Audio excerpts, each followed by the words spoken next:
हरि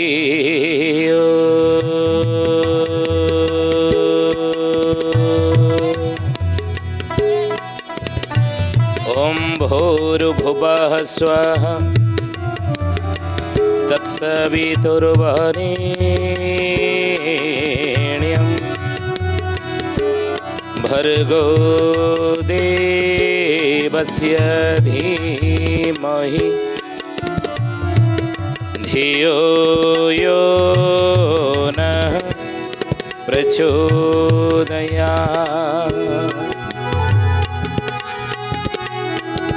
महाब्रह्म निर्विकल्पं पूर्णानन्दमयं हरि सर्वघटेज अच्युत तस्य पदे नमाम्यहम्।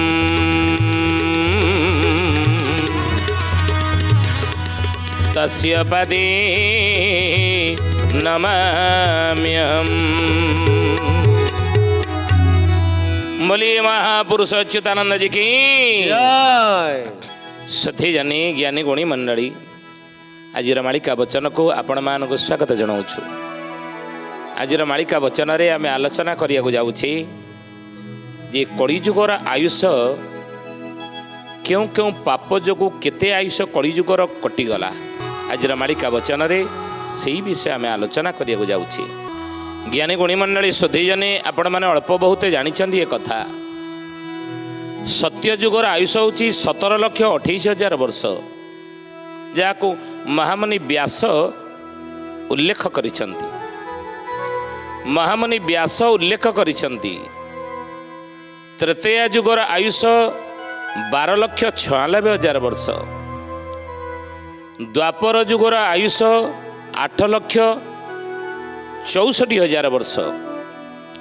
से भली महामुनि व्यास कहिले कली जुगर आयुष केते ना 4,00,000 जे 32,000 कली जुगर अटई आयुष कली जुगर अटई आयुष कली जुगर अटई आयुष।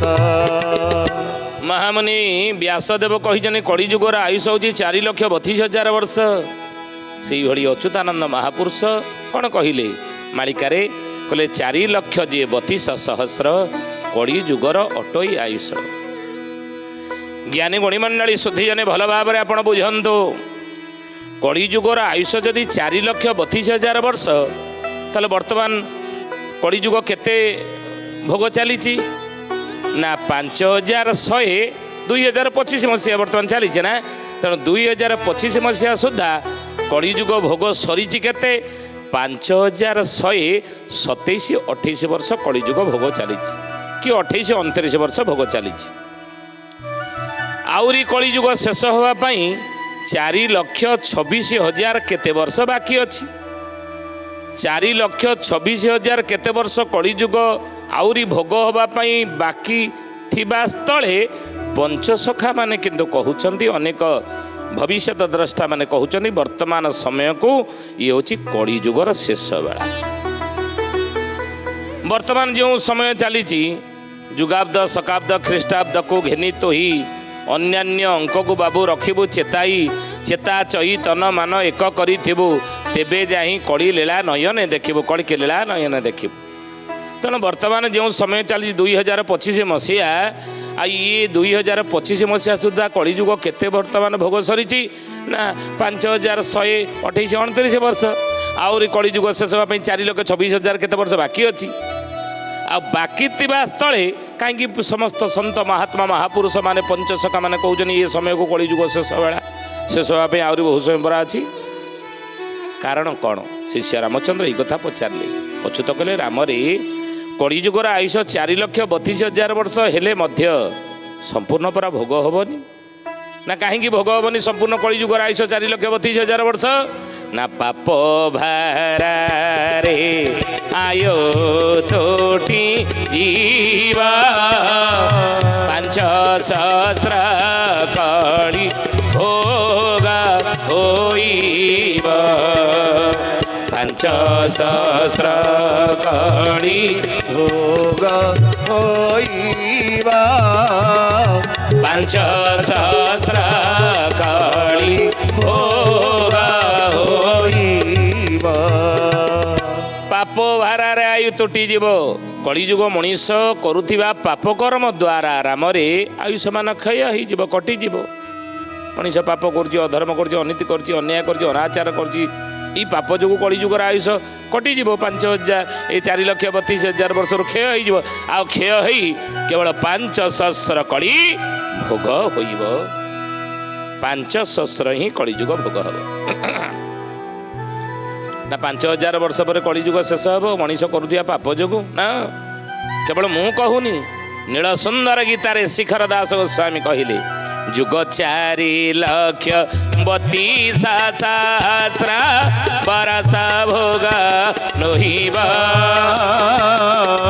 28,000 ବରଷ ପ୍ରକାଶ ଆଉ ପାପେ ତୁଟି ଯିବ ଆଉ ପାପେ ତୁଟି ଯିବ ହେ ସୁଜନେ ଆଉ ପାପେ ତୁଟି ଯିବ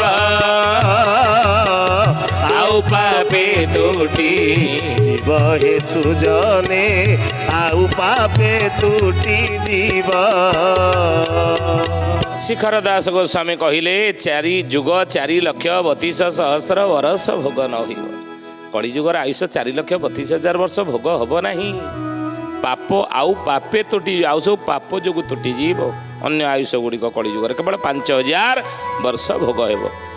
ଏ କଥାକୁ ପୁଣି ସମର୍ଥନ ଦେଲେ କିଏ? ଛତିଆ ବଟରେ ଶୂନ୍ୟ ସମାଧି ନେଇଥିବା ସନ୍ଥ ମହାତ୍ମା ହାଡ଼ିଦାସ ତାଙ୍କର ମୈତ୍ର ନୀଳାଦ୍ରି ନନ୍ଦଙ୍କ ଆଗରେ କହିଲେ, ସମ୍ବତ୍ସର 5,000 କଳି ଶେଷ ହୋଇବ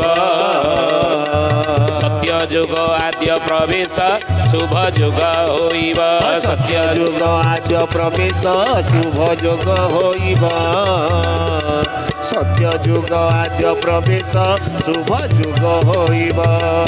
ତେଣୁ 5,000 ବର୍ଷ କଳିଯୁଗ ଭୋଗ ପରେ କଳିଯୁଗ ଶେଷ ହେବ। ଆଉ ସବୁ ପାପରେ କଟିଯିବ କଳିଯୁଗର ଆୟୁଷ। ଶିଷ୍ୟ ରାମଚନ୍ଦ୍ର ପଚାର କଲେ, ଗୁରୁଦେବ, କେଉଁ କେଉଁ ପାପ କଳିଯୁଗର ମଣିଷ କରୁଥିବା ଯୋଗୁଁ କେତେ ଆୟୁଷ କଳିର କଟିବ? ସେଇଟା ଟିକେ ବୁଝେଇ କହୁନାହାନ୍ତି। 5,000 ବର୍ଷ ଭୋଗ ହେବ ଆଉ 4,32,000 ଆଉ ସବୁ ପାପରେ କଟିଯିବ। ଆଉ ଯେଉଁ ପାପ କେଉଁ ପାପ ଯୋଗୁଁ କେତେ ଆୟୁଷ କଳିର କଟିବ ସେଇଟା ଟିକେ ଆପଣ ବୁଝେଇ କହୁନାହାନ୍ତି। ନା ମୁଁ ତୁମକୁ କ'ଣ କହିବି, ମୁଁ ଦ୍ୱାପର ଯୁଗରେ ଭଗବାନ କୃଷ୍ଣ ଅର୍ଜୁନକୁ ଏ କଥା କହିଥିଲେ। ଦ୍ୱାପର ଯୁଗରେ ଅର୍ଜୁନକୁ ପ୍ରଭୁ କୃଷ୍ଣ ଯାହା କହିଥିଲେ, କେଉଁ ପାପ ଗୁଡ଼ିକ କାରଣ ଯୋଗୁଁ କଳିଯୁଗର ଆୟୁଷ କେତେ କଟିଯିବ, କ୍ଷୟ ହେବ, ଆଉ କ୍ଷୟ ହେଇ କେବଳ 5,000 ବର୍ଷ ଭୋଗ ହେବ, ତା ମୁଁ ତୁମକୁ କହୁଛି ଯେ ଅର୍ଜୁନକୁ ଭଗବାନ କହିଥିଲେ। କ'ଣ କହିଥିଲେ? କହିଲେ, ଅର୍ଜୁନ ବୋଇଲେ ଚକ୍ରଧର ଶୁଣା ଆବର ପୋଛଇ ଯେତେ କେଉଁ ପାପ ରୋକେ ଯୁଗ କଟିବ ଏହା ବୁଝାଇବ ମୋତେ ଏହା ବୁଝାଇବ ମୋତେ ମହାପ୍ରଭୁ ଏହା ବୁଝାଇବ ମୋତେ ଏହା ବୁଝାଇବ ମୋତେ ମହାପ୍ରଭୁ ଏହା ବୁଝାଇବ ମୋତେ। ଅର୍ଜୁନ ବୋଇଲେ, ଶୁଣ ଚକ୍ରଧର ଆବର ପୁଛଇ ଯେତେ। ହେ ଠାକୁରେ, ଆପଣଙ୍କୁ ପଚାରୁଛି, ଆପଣ ହିଁ କହିପାରିବେ। କେଉଁ ପାପରୁ କେତେ ଆୟୁ କଟିବ ଏହା ବୁଝାଇବ ମୋତେ। କେଉଁ ପାପ ଯୋଗୁଁ କଳିଯୁଗର କେତେ ଆୟୁଷ କଟିଯିବ ଠାକୁରେ ମୋତେ କହନ୍ତୁ। ଭଗବାନ କହିଲେ, ଅର୍ଜୁନରେ, ଏ ମୋର ସଖା, ମୁଁ ସବୁ ଅବତାରେ ଅନେକ ଭଗତ ପାଇଛି, କିନ୍ତୁ ଏଇ ଦ୍ୱାପର ଯୁଗରେ 2ଟି ସଖା ପାଇଛି। ଜଣେ ହେଉଛି ସୁଦାମା, ଆଉ ଜଣେ ତୁ। ତମ 2 ଜଣଙ୍କର ମନବାଞ୍ଛା ମୁଁ ନିଶ୍ଚିନ୍ତ ପୂର୍ଣ୍ଣ କରିବି, ମନରେ ଦୁଃଖ ଦେବିନି। ଆଉ ଶୁଣିନିଅ, ଶ୍ରୀକୃଷ୍ଣ ବୋଇଲେ ଶୁଣ ହୋ ଅର୍ଜୁନ ଯାହା ପଚାରିଲା ମୋତେ କେଉଁ ପାପକୁ କେତେ ବର୍ଷ କଟିବ ବୁଝାଇ କହିବା ତୋତେ ବୁଝାଇ କହିବା ତୋତେ ହେ ସୁଜନେ ବୁଝାଇ କହିବା ତୋତେ ବୁଝାଇ କହିବା ତୋତେ ସୁଜନେ ବୁଝାଇ କହିବା ତୋତେ। बोलिए महापुरुष अच्युतानंद जी की जय। ध्यानी ज्ञानी गुणी मंडली कलिजुगर आयुष जदि 4,32,000 वर्ष ताले केवल 5,000 वर्ष भोग हम आउ सब पापर कटिज कौ पाप कलिजुगर मनीष आम करुवा जो कलिजुगर आयुष केते केते कटो क्यों पाप जो से जाना उचित ना नहीं। तेणु महापुरुष जहाँ शिष्य रामचंद्र कहते ये कथा द्वापर जुगर कृष्ण अर्जुन को कहते आप शुणी नि कले मिछ पाप जोगे 5,000 वर्ष जुगाबद तोटी जीव जुगाबद तोटी जीवा गंगारे उलगने स्नान करन्ते 10,000 क्षय हेव 10,000 क्षय हेवा मिछ पाप जोगे 5,000 वर्ष जुगाबद तोटी जीव। हे अर्जुन कलिजुगर मनीष मिछ सब कहे कई सत वचन कहे ना कहले महापुरुष कहले सत्य को समस्ते विमुख होइबे मिथ्या कथारे मन लांच मिछ खच धन खाई सर्वे करोथिबे अभिमान हे छाड़ी सत्य वचन क्रोधे उठिबे तम तम हे छाड़ी सत्य वचन क्रोधे उठिबे तम तम हे छाड़ी सत्य वचन। अच्युतानंद महापुरुष कहले कहले कलिजुगरे सत्य को समस्ते विमुख होइबे। रामरे शुणिनिय 600 वर्ष तले कागज कलमर उद्भावन ही नला ज्ञानी गुणीमंडली थरे आपण विचार करंतु ये कथा से कागज कलमर उद्भावन ही नला तालपत्र लेखन लिखिदे कलिजुग शेष भागरे शेष समय रे सत्य को समस्ते विमुख हेबे। समस्ते सत्य को आज विमुख नुहति तेणु सत्य को समस्ते विमुख भी आज सत कथा कह किए चाहूँगी अरे टे कहून ना इलु बप्पा ना ना ना मुझे जानी तथापि मुझे सत कहबिनी जदि गोटे अन्याय अनीति हो 4-5 जन आम छिड़ा है मो उपर किए गोटे मत बाड़ेला किए कला सी साक्षी देवाई बाहर ना ना आम से आमर पशेबुन ना तेणु सत्य को समझते विमुख होचे ना नुई चोरी कर जड़े आम जानीचे कि आम कह डरुचे कहीं सत कहवा जी कष्टकर आज कलिजुग शेष भागरे सत को शुणिकी हजम करवा से कष्टकर कथा। तेणु सत्य को समस्ते विमुख हुअन्ति मिथ्या कथारे टी मन मिछ कथारे मन नुह कौटी बाड़िया पिटा हेले कौटी हेले से मिछ कथा से दौड़ी जाए ना भल कथा जो आलोचना हो से जी ना लोक चाहते जावाक ना आउ लांच मिछ खच धन खाई सरवे कलिजुगर लोक मैंने लांच खाऊँ मिछ कहते खचुआ मिछुआ जोरे होती आउ करुथिबे अभिमान खाई अभिमान करी कौन एमती होगला कि कौन एमती होगला मु दीटा लाट्रिन 12,000 24,000 टका मोर दीटा उठी जाइए मो गोटा मोर पुअर गोटा हाँ से कौन अच्छी आ सी पार 5 ताला बिल्डिंग सी पुणी मागणा चाउल केमी पाऊँ सी कि मागणा चाउल पाऊँ सी अमके केमी इंदिरा आवास पाई 3टा 4 पुअर 4टा पाई सी कौन अभिमान ना नहीं।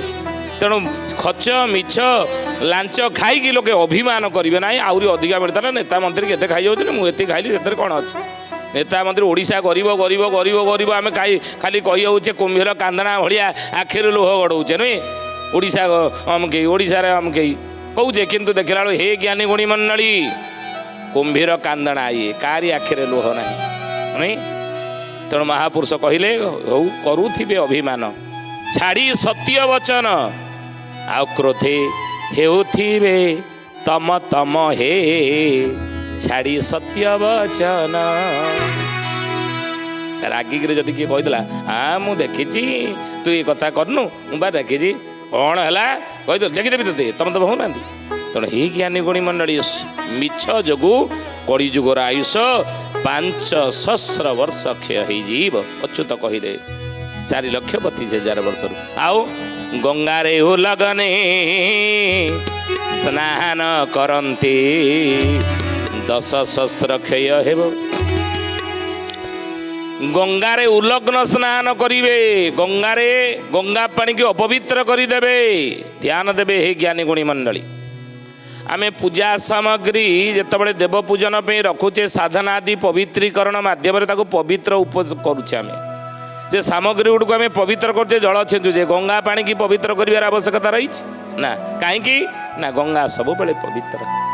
ଗଙ୍ଗା ସମସ୍ତ କଳଙ୍କକୁ ବକ୍ଷରେ ଧରି ପାପକୁ ମୁଣ୍ଡେଇ ମଧ୍ୟ ଗଙ୍ଗା ସବୁବେଳେ ପବିତ୍ର ନିଷ୍କଳଙ୍କ ନାଇଁ ବୋଲି ଏ ମହାପୁରୁଷ ଅଚ୍ୟୁତାନନ୍ଦ ଜି କି ସେଥି ଜାନି ଜ୍ଞାନୀ ଗୁଣୀ ମଣ୍ଡଳୀ। ଆଜିର ମାଳିକା ବଚନରେ ଆମେ ଆଲୋଚନା କରୁଛେ ବିଷୟ କ'ଣ ନା କଳିଯୁଗର ଆୟୁଷ 4,32,000 ବର୍ଷ ଭୋଗ ହବନି। କେବଳ 5,000 ବର୍ଷ କଳିଯୁଗ ଭୋଗ ହେଇକି ଆଉ ସବୁ କଳିଯୁଗ 4,32,000 ବର୍ଷର ଆଉ ସବୁ ଆୟୁଷ କଟିଯିବ।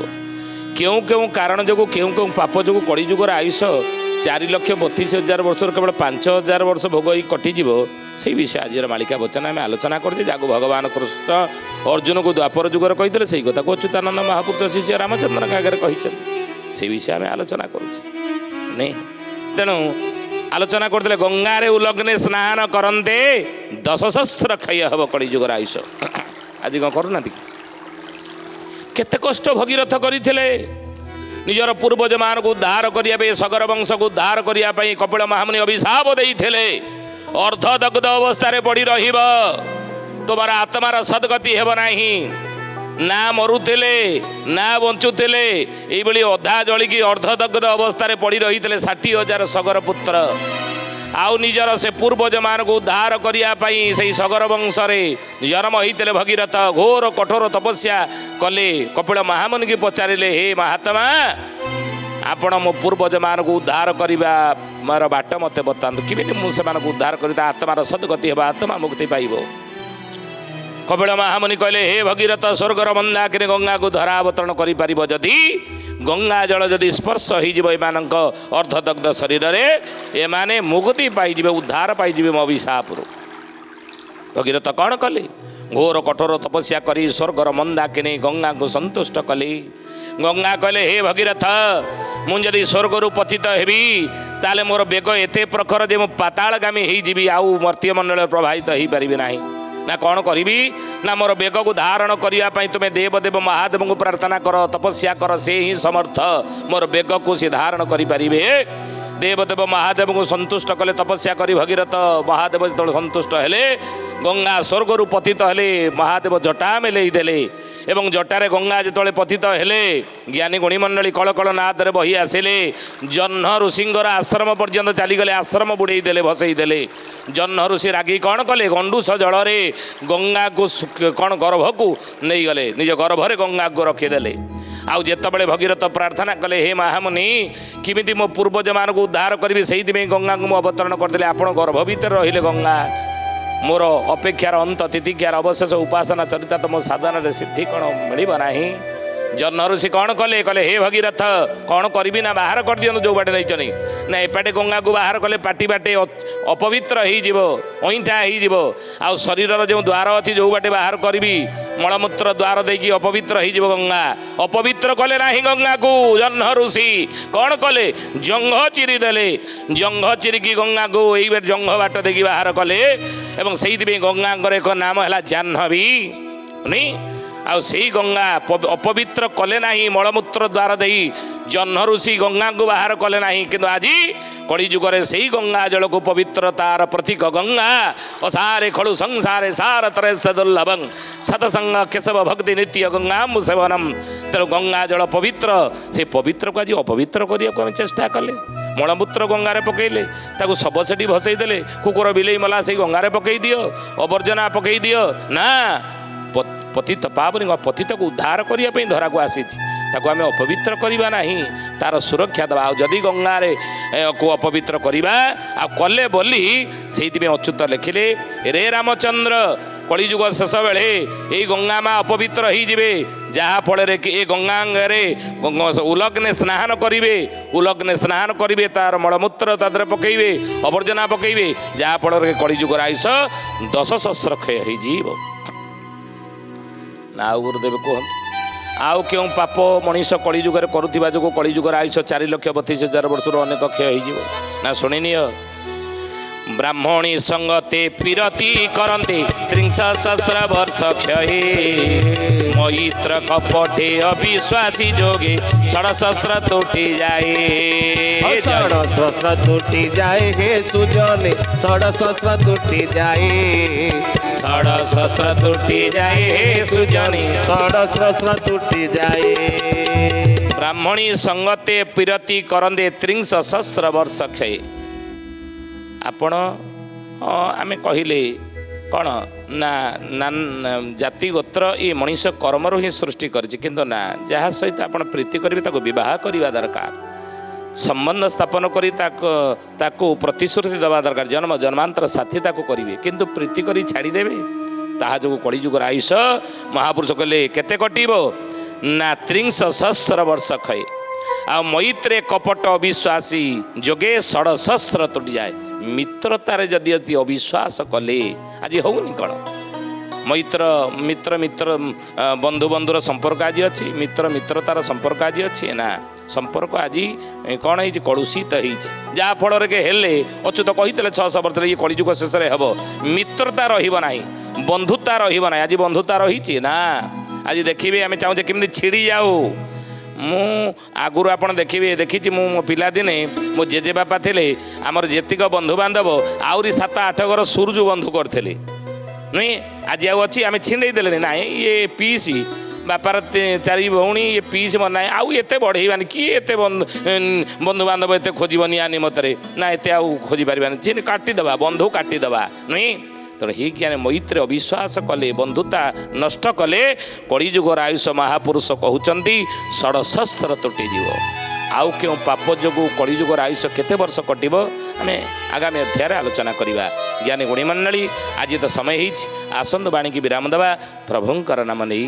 ବୋଲା ହରି ବୋଲା, ହରି ବୋଲା, ବୋଲା ହରି ହରି ବୋଲା, ହରି ବୋଲା, ହରି ବୋଲା, ବୋଲା ହରି ହରି, ବୋଲା ହରି ବୋଲା, ହରି ବୋଲା, ବୋଲା ହରି ହରି, ବୋଲା ହରି ବୋଲା, ହରି ବୋଲା, ବୋଲା ହରି ହରି। ଜୟ ଜଗନ୍ନାଥ ଆଦି କନ୍ଦ ମଦନ ମୋରାରୀ, ଜୟ ଜଗନ୍ନାଥ ଆଦି କନ୍ଦ ମଦନ ମୋରାରୀ, ବୋଲା ହରି ବୋଲା, ହରି ବୋଲା, ବୋଲା ହରି ହରି, ବୋଲା ହରି ବୋଲା, ହରି ବୋଲା, ବୋଲା ହରି ହରି।